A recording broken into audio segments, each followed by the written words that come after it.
রব্বে কারীম কোরআন মাজিদের সূরাত আল বাকারা আয়াতটি যখন অবতীর্ণ করলেন, অসংখ্য আয়াত, অসংখ্য কথা মহান রব্বুল আলামিনের মধ্যে সন্নিবেশিত করেছেন। তার মধ্যে 201 নম্বর আয়াত আমি তেলাওয়াত করেছি। আমরা মুনাজাতে বিভিন্ন অনুষ্ঠানে নামাজের পরে এই মুনাজাতটি করে থাকি, রব্বানা আতিনা ফিদ দুনিয়া হাসানা ওয়া ফিল আখিরাতি হাসানাতাও ওয়া কিনা আযাবান নার। আমরা বলি, আয় আমাদের রব, আয় আমাদের প্রতিপালক, আয় আমাদের লালন পালনকারী, তুমি আমাদেরকে দুনিয়ার কল্যাণ সমূহ দান করো। ওয়া ফিল আখিরাতি হাসানা, আখিরাতের কল্যাণ সমূহ দান করো। ওয়া কিনা আযাবান নার, আর আখিরাত জাহান্নাম থেকে তুমি আমাদেরকে মুক্তি দান করো। মহান রব্বুল আলামিনের কাছে এই কথাগুলি আমরা বলে থাকি। তাফসিরে মাযহারি, তাফসিরে ইবনে কাসির, তাফসিরে মারিফুল কোরআন, বিভিন্ন তাফসির পড়াশোনা করার পরে দেখলাম আপনার মধ্যে কয়েকটি বৈশিষ্ট্য যদি না থাকে, এই গুণগুলি যদি অর্জন করতে আপনি না পারেন, কিয়ামত পর্যন্ত পড়ে যাবেন রব্বানা আতিনা ফিদ দুনিয়া হাসানা ওয়া ফিল আখিরাতি হাসানাতাও ওয়া কিনা আযাবান নার। আপনার দুনিয়ার কল্যাণ, আখিরাতের কল্যাণ আর জাহান্নাম থেকে মুক্তি আপনার ভাগ্যে জুটবে না। দুনিয়ার কল্যাণ, দুনিয়ার হাসানা, দুনিয়ার শান্তি, স্বস্তি, নিরাপত্তা, এই বিষয়গুলি আপনাকে পেতে হলে 10টি বৈশিষ্ট্য অর্জন করতে হবে। সম্মানিত হাজিরান, আপনারা একটু জোরে বলেন তো কয়টি বৈশিষ্ট্য? আওয়াজ আসছে না পেছন থেকে। কয়টি বৈশিষ্ট্য অর্জন করতে হবে? 10টি। দ্বিতীয় নম্বরে আল্লাহ পাক রব্বুল আলামিন বলেন ওয়াফিল আখিরাতি হাসানা, আখিরাতের কল্যাণ, আখিরাতের শান্তি, স্বস্তি, নিরাপত্তা পেতে হলে আপনাকে 5টি বৈশিষ্ট্য অর্জন করতে হবে।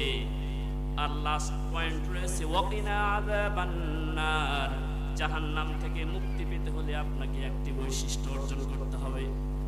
তাহলে দুনিয়ার কল্যাণ হাসানা পেতে হলে 10টি, আখিরাতের কল্যাণ হাসানা পেতে হলে 5টি, আর জাহান্নাম থেকে মুক্তি পেতে হলে একটি বৈশিষ্ট্য। মোট কয়টা হলো? সবাই একটু জোরে বলেন তো, একটু জোরে বলেন না, কয়টা হলো? 16টি। কয়টি হলো?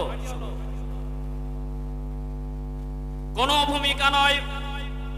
মহান রব্বুল আলামিন বলেন, আমার যে সমস্ত বান্দারা বলে ওয়ামিনহুম মাইয়াকুলু রব্বানা আতিনা ফিদ দুনিয়া হাসানা, দুনিয়ার কল্যাণ যারা চায়, দুনিয়ার স্বস্তি, শান্তি, নিরাপত্তা যারা চায়, তাদেরকে 10টি বৈশিষ্ট্য অর্জন করতে হবে। তার মধ্যে 1 নাম্বার বৈশিষ্ট্য, 1 নাম্বার গুণ অর্জন করা হচ্ছে কোরআন পাওয়া। চিল্লায় বলেন কি পাওয়া? কোরআন পাইতে হবে আমাদেরকে। কি পাইতে হবে? কোরআন পাইতে হবে। কেন? মহান রব্বুল আলামিন সূরাত ইউনূস 58 নম্বর আয়াতের মধ্যে বলেছেন, কুল বিফাদলিল্লাহি ওয়া বিরহমাতিহি ফাবিযালিকা ফালইফরাহু হুয়া খায়রুম মিম্মা ইয়াজমাউন। জোরে বলেন আল্লাহু আকবার। আল্লাহ পাক রব্বুল আলামিন বলেন, ওগো নবী, আপনি পৃথিবীর সমস্ত মানুষকে বলে দিন, পৃথিবীর যে সমস্ত সম্পদ, পৃথিবীর যে সমস্ত অর্থ উপার্জন করে তারা আনন্দে আছে, এগুলি কোনো কিছুই স্থায়ী নয়, এগুলি সব ধ্বংস হয়ে যাবে, ধূলিসাৎ হয়ে যাবে। আমার পৃথিবীতে যত নিয়ামত আছে তার মধ্যে একমাত্র স্থায়ী এবং বড় সম্পদ, বড় নিয়ামত হচ্ছে কোরআন মাজিদ। জোরে বলেন সুবহানাল্লাহ। কোরআন মাজিদ, এইটা আপনাকে অর্জন করতে হবে। মহানবী সাল্লাল্লাহু আলাইহি ওয়াসাল্লাম বলেন, কোরআন মাজিদ যারা ধারণ করবে সেই অনুযায়ী জীবন পরিচালনা করবে, হালাল হারাম, বৈধ অবৈধ, জায়েজ না জায়েজ মেনে চলবে, কোরআনকে সঠিকভাবে মানবে, আল্লাহ তাআলার কাছে কোরআনই সুপারিশ করে তাকে জান্নাতে নিয়ে যাবে। বলেন না সুবহানাল্লাহ। শুধু তাই নয়, নবী করিম সাল্লাল্লাহু আলাইহি ওয়াসাল্লাম বলেন, কোরআনের পক্ষে যে সমস্ত বান্দারা জীবন পরিচালনা করবে, কোরআন অনুযায়ী জীবন যাপন করবে, আল্লাহ পাক রব্বুল আলামিন তাদেরকে জান্নাত দিবেন। এবং জান্নাতের মধ্যে মহান রব্বি কারীম নিজে কোরআন তেলাওয়াত করে ওই সমস্ত জান্নাতীদেরকে শুনিয়ে তাদের কলিজা ঠান্ডা করবেন। বলেন সুবহানাল্লাহ। কোরআন তেলাওয়াত করে আপনাকে শোনানো হবে, এটা জানো তেন কথা নয়। এই কোরআন মাজিদের পরিচয় সম্পর্কে আমাদের জানা দরকার। আমি যদি কোরআন মাজিদকে প্রশ্ন করি, ও কোরআন মাজিদ, আমি তমালতলা থেকে এই পাকার লোকজনদেরকে, পাকার মানুষদেরকে তোমাকে শোনানোর জন্য এসেছি, আর এই পাকার বিভিন্ন গ্রামের লোকজন তোমাকে শোনার জন্য এসেছে। কোরআন মাজিদ তোমার কাছে প্রশ্ন, তোমার বাড়ি কোথায়, তুমি কোথায় থেকে এসেছো? মহাগ্রন্থ আল কোরআনে আল্লাহ তাআলা বলেছেন, বাল হুয়া কুরআনুম মাজিদুন ফি লাউহিম মাহফুজ। আমি সম্মানিত কোরআনে মাজিদ, আমার বাড়ি লাউহে মাহফুজে, আমি সেখান থেকে এসেছি। কোরআন মাজিদকে যদি প্রশ্ন করা হয়, ও কোরআন মাজিদ তোমাকে লাউহে মাহফুজ থেকে কে পাঠালো, কার সঙ্গে তুমি আসলা? কোরআন মাজিদ আপনাকে উত্তর দিবে সূরা তাহা 4 নম্বর আয়াতে আল্লাহ পাক রব্বুল আলামিন বলেছেন, তানসিলাম মিম্মান খালাকাল আরদা ওয়াস সামাওয়াতিল উলা। এই আসমান এবং জমিনের সৃষ্টিকারী যিনি, তিনি আমাকে অবতীর্ণ করেছেন, তিনি আমাকে পাঠিয়ে দিয়েছেন। বলেন না সুবহানাল্লাহ। কোরআন মাজিদকে যদি প্রশ্ন করেন আপনি, ও কোরআন মাজিদ, বুঝলাম তোমার বাড়ি লাউহে মাহফুজে, তোমাকে আসমান এবং জমিনের সৃষ্টিকর্তা পাঠিয়েছেন, তুমি একাই একাই এসেছো না, তোমাকে কেউ সঙ্গে নিয়ে এসেছে, তুমি কার সঙ্গে এসেছো? কোরআন মাজিদ আপনাকে উত্তর দিয়ে দিবে, নাযালা বিহির রূহুল আমিন। আমি জিবরাইল আলাইহিস সালাতু ওয়াস সালামের সঙ্গে আসমান থেকে, লাউহে মাহফুজ থেকে পৃথিবীতে অবতরণ করেছি। বলেন সুবহানাল্লাহ। কোরআন মাজিদকে যদি প্রশ্ন করা হয়, ও কোরআন মাজিদ, বুঝলাম লাউহে মাহফুজ থেকে তুমি এসেছো, আসমানের জমিনের সৃষ্টিকর্তার পক্ষ থেকে তুমি এসেছো, জিবরাইল আলাইহিস সালাতু ওয়াস সালামের সঙ্গে এসেছো, পৃথিবীতে তুমি কার কাছে এসেছো তুমি একটু খুলে বলো। কোরআন মাজিদ আপনাকে বলবে, ওয়া আমানু বিমা নুজিলা আলা মুহাম্মাদিন ওয়া হুয়াল হাক্কু মির রাব্বিহিম। কোরআন মাজিদ আপনাকে বলে দিবে, ওই সত্য সহকারে মহান রব আমাকে নবী মুহাম্মদ সাল্লাল্লাহু আলাইহি ওয়াসাল্লামের উপর অবতীর্ণ করেছে। বলেন সুবহানাল্লাহ। সত্য সহকারে, এর মধ্যে বিন্দু মাত্র কোনো সন্দেহ নাই, মিশ্রিত নাই, মিথ্যা, আমাকে মহান রব নবী মুহাম্মদ সাল্লাল্লাহু আলাইহি ওয়াসাল্লামের কাছে পাঠিয়েছেন। বলেন সুবহানাল্লাহ।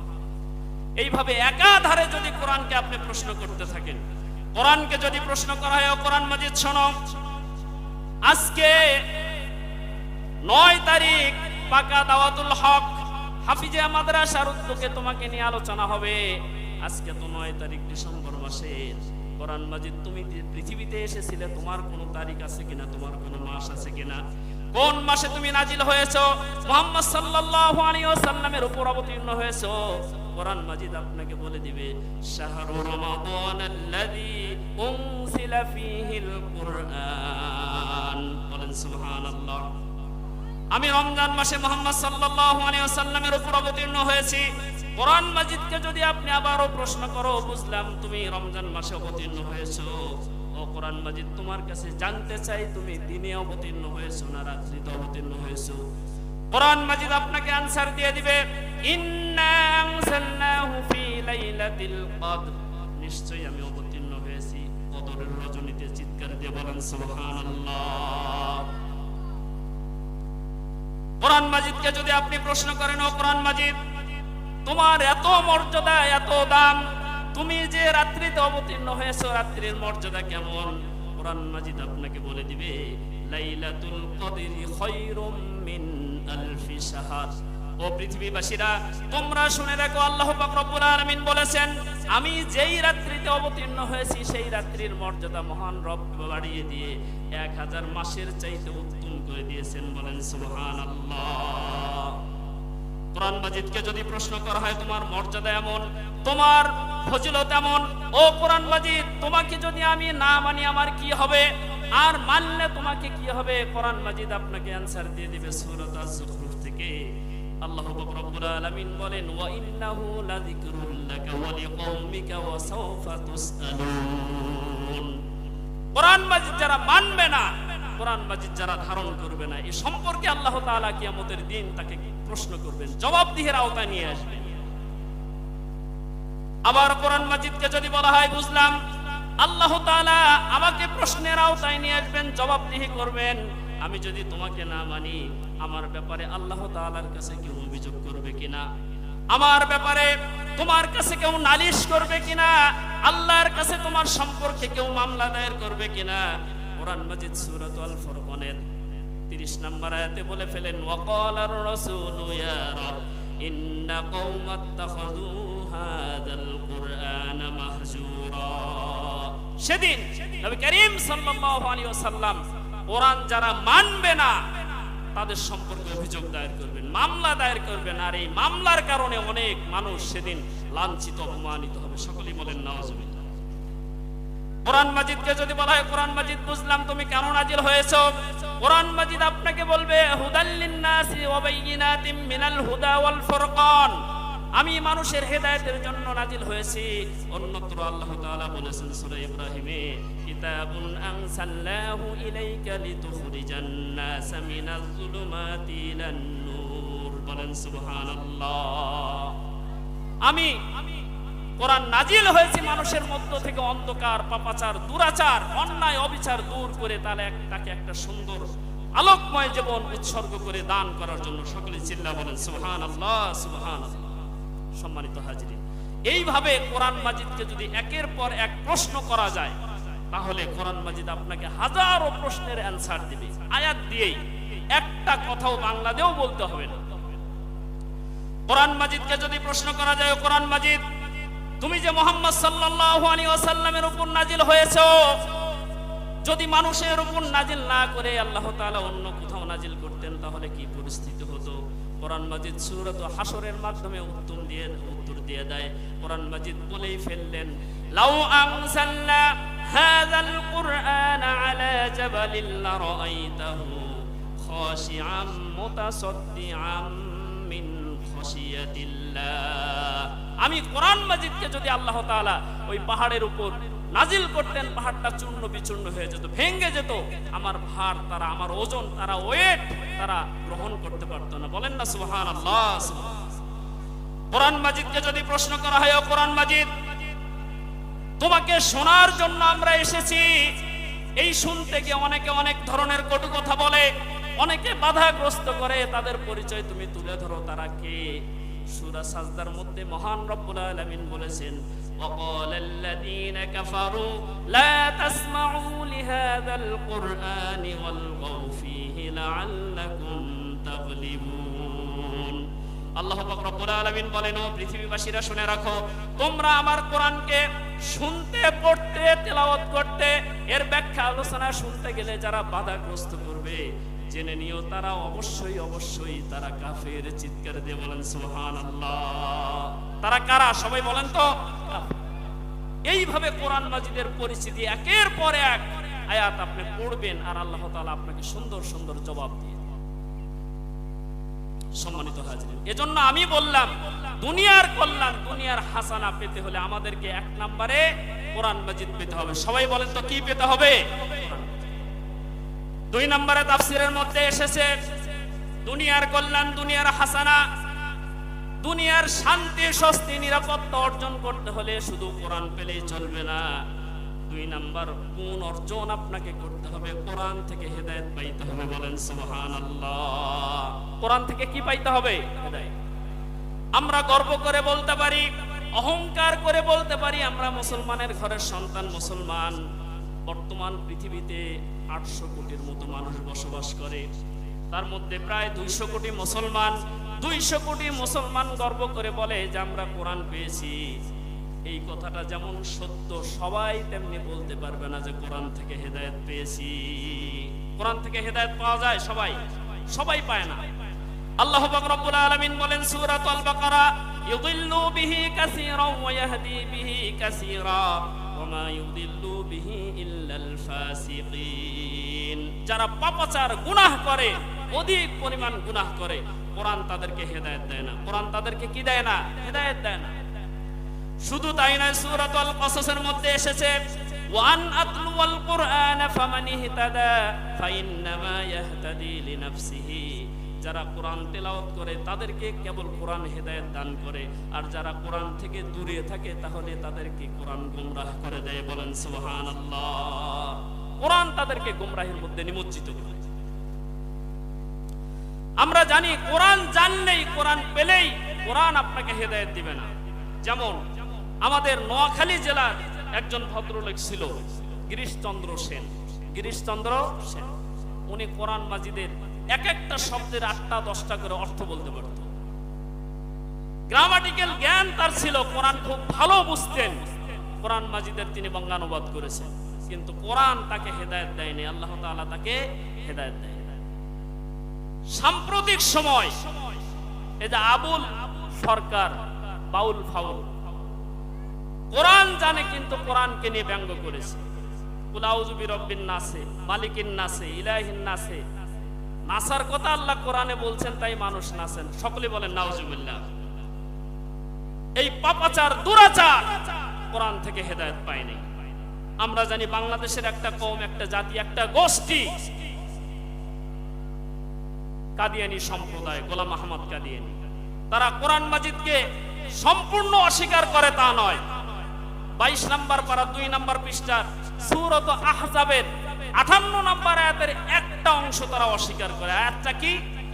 আল্লাহ পাক রব্বুল আলামিন বলেন, মা কানা মুহাম্মাদুন আবা আহাদিম মির রিজালিকুম ওয়ালাকির রাসূলুল্লাহি ওয়া খাতামান নাবিয়্যিন ওয়া কানা আল্লাহু বিকুল্লি শাইইন আলিমা। তারা বলে মা কানা মুহাম্মদ ঠিক আছে, আবা আহাদিম মির রিজালিকুম ওয়ালাকির রাসূলুল্লাহ তাও ঠিক আছে, ওয়া খাতামান নাবিয়্যিন এইটা ঠিক নাই। মুহাম্মদ সাল্লাল্লাহু আলাইহি ওয়াসাল্লাম কখনো শেষ নবী হতে পারে না। ওই সমস্ত কওমের লোকেরা, ওই সমস্ত জাতির লোকেরা বলে গোলাম আহমদ কাদিয়ানী। সকলেই বলেন নাউজুবিল্লাহ। তারা বলে যে গোলাম আহমদ কাদিয়ানী হচ্ছে শেষ নবী, তাকে নবী হিসেবে দাবি করে। পৃথিবীর সমস্ত ইসলামিক স্কলারগণ, সমস্ত আলেম ওলামা, ফাকিহবিদগণ তারা এক বাক্যে বলে দিয়েছেন যে এই একটা শব্দ অমান্য করার কারণে তারা কোরআনের হেদায়েত থেকে দূরে, সেই সঙ্গে তাদেরকে বলতে হবে তারা কাফের। তারা কি?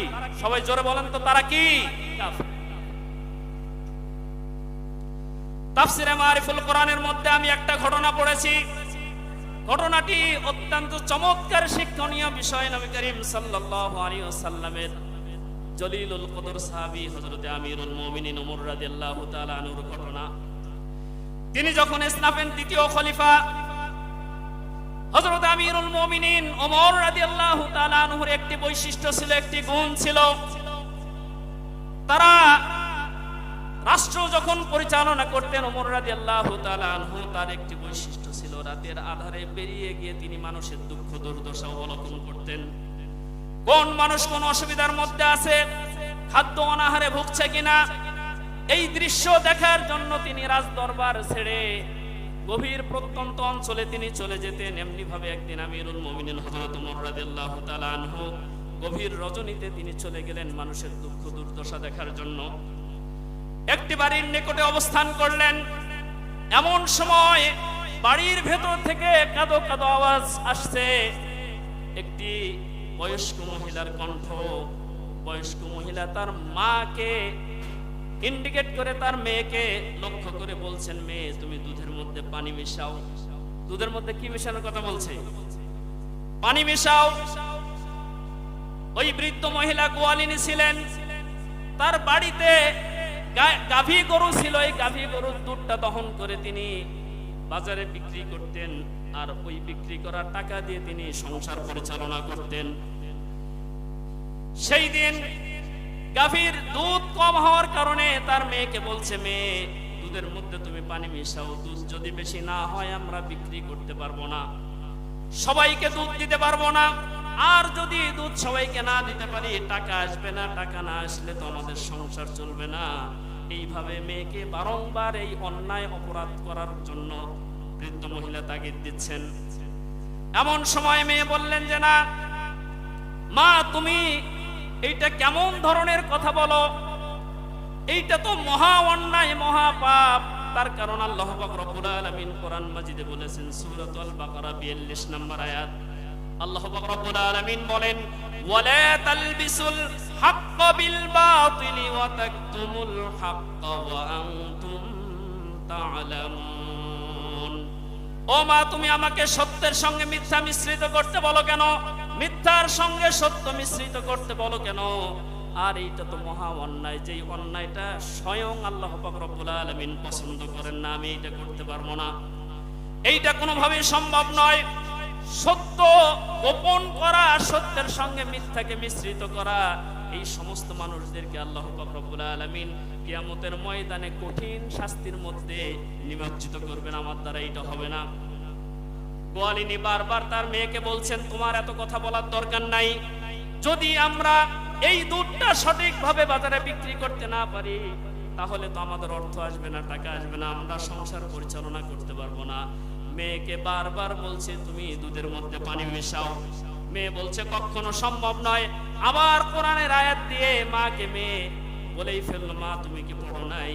সূরাত আলী ইমরানের মধ্যে এসেছে, কুনতুম খায়রা উম্মাতিন উখরিজাত লিন-নাস তা'মুরুনা বিল মা'রুফ ওয়া তানহাউনা আনিল মুনকার।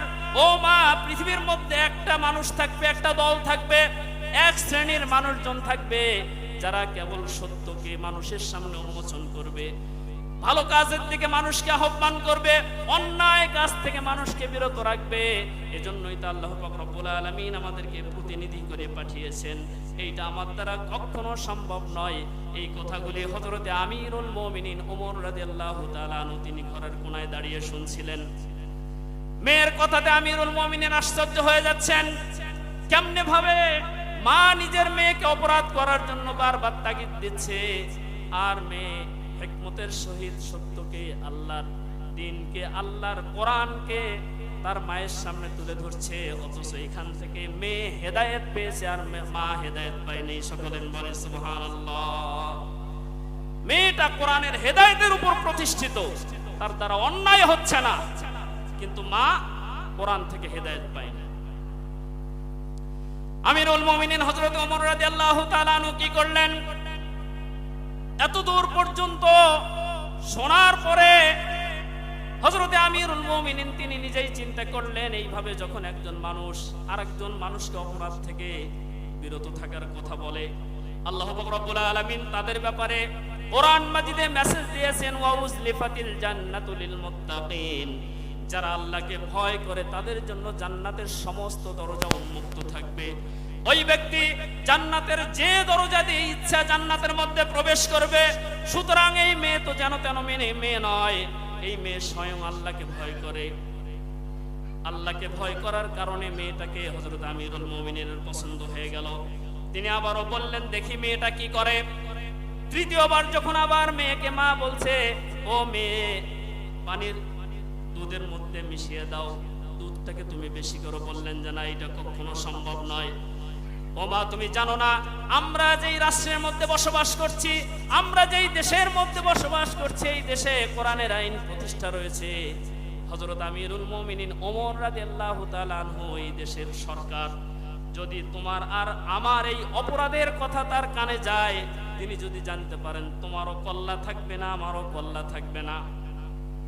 মা বলছে, মেয়ে পাগল, এই গভীর রজনীতে তুমি এখানে উমরকে পাবা কোথায়? উমরের কোন সিআইডি, কোন ডিবি, কোন গোয়েন্দা বিভাগের লোকজন এখানে নাই। তুমি পানি মিশাও, কেউ দেখবে না। মাকে মেয়ে বলে ফেললো, মা, আমি তো উমরের ভয় করছি না, উমরের কোন সিআইডি, ডিবি, গোয়েন্দা বিভাগের লোকজনকে আমি ভয় করছি না। যেই আল্লাহ তাআলা উমরকে তৈরি করছেন আর আমাকে তৈরি করছেন, সেই আল্লাহ তাআলা অবশ্যই এই বিষয়টা দেখবেন। বলেন সুবহানাল্লাহ। এই ভয় তার অন্তরের মধ্যে। আমি যে অন্যায় করবো, এই অন্যায়টা কে দেখবে? সবাই বলেন তো, একটু জোরে বলেন না, কে দেখবে?